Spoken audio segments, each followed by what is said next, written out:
सबको नमस्कार, सबको नमस्कार।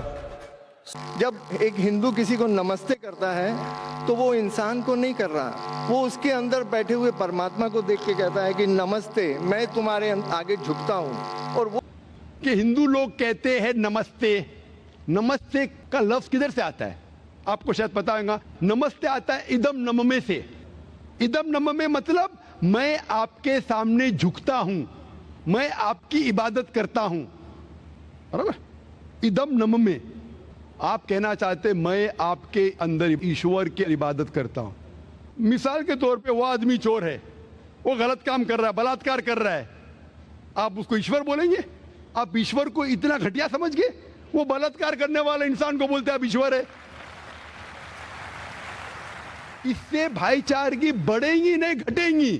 वो बलात्कार करने वाले को, वो चोर को, वो डाकू को मैं ईश्वर मान रहा हूं, उसके सामने झुक रहा हूं। अल्लाह को क्यों गाली दे रहे? ईश्वर को क्यों गाली दे रहे? खुदा को क्यों गाली दे रहे? इस्लाम में, इस्लाम की भी आपने मिसाल दी, इस्लाम में हम कहते अस्सलामु अलैकुम।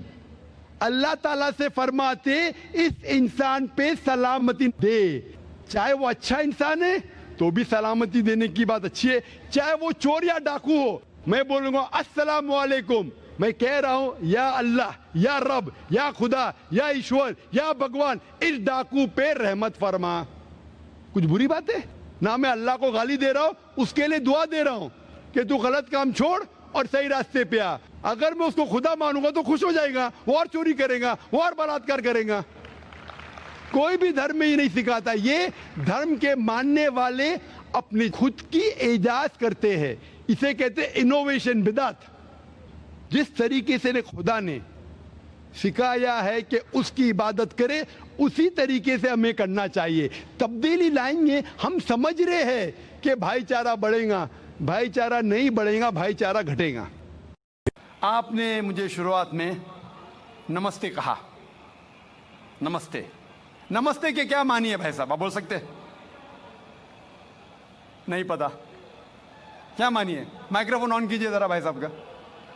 नमस्ते मतलब मैं सर झुका के मैं आपको नमन करता हूँ। हाँ, सर झुका के आप मुझे नमन करता हूँ। नमन करता हूँ, सर झुका के। सर झुका के मुझे नमन करना शिर्क है, हराम है, प्रोहिबिटेड है। आप मेरे सामने भी सर नहीं झुका सकते, चाहे आप मुझसे मोहब्बत करते हैं, चाहे आप मेरी इज्जत करते हैं, फिर भी आप मेरे सामने सर नहीं झुका सकते। सर झुकाना चाहिए तो सिर्फ खुदा के सामने, अल्लाह के सामने, और मैं खुदा नहीं हूं। आप जानते, आप मेरी इज्जत कर सकते हैं, मेरी बात जो मैं कहता हूं उसके ऊपर अमल कर सकते हैं, लेकिन आप मेरे सामने सर नहीं झुका सकते। इसीलिए मैं जवाब में आपको कहूंगा अस्सलामु अलैकुम, आप पे सलामती हो, आप पे सलामती हो। आप समझे ना? मैं आपके सामने झुक नहीं सकता हूं। ये सिर झुकेगा तो सिर्फ अल्लाह के सामने, सिर्फ खुदा के सामने।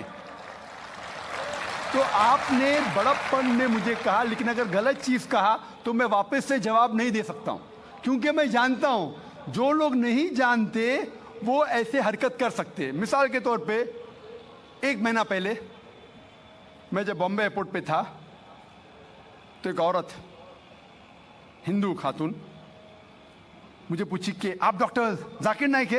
Are you doctor Zakir Naik? मैंने कहा जी हाँ।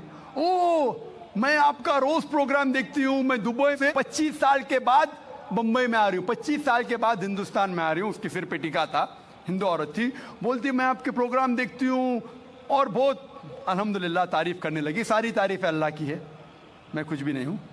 और फिर कहने लगी कि मैं तुम्हारे पैर छूना चाहती हूँ। मैंने कहा कि ये गलत है, शिर्क है। तो बोले क्यों? वही जवाब मैंने दिया, आप जो भी कहो मैं आपकी बात मानूंगी। तो मैंने कहा आप कुरान मजीद पढ़िए, कुरान मजीद पढ़िए और इसके ऊपर अमल कीजिए। और मैंने तकरीर की है similarities between Islam and Hinduism, Islam और हिंदुइज्म में यकसानियत, और साबित किया है कि हिंदुइज्म में भी लिखा है कि आप सिर्फ एक ईश्वर की इबादत करना चाहिए, जितने ऋषि आने वाले उनमें मानना चाहिए, और मोहम्मद सल्लल्लाहु अलैहि वसल्लम में भी। तो आपको अगर कुरान और वेदा पे अमल करना चाहिए जो यकसा है, आपको एक खुदा में मानना पड़ेगा और आखिरी पैगंबर मोहम्मद सल्लल्लाहु अलैहि वसल्लम पर।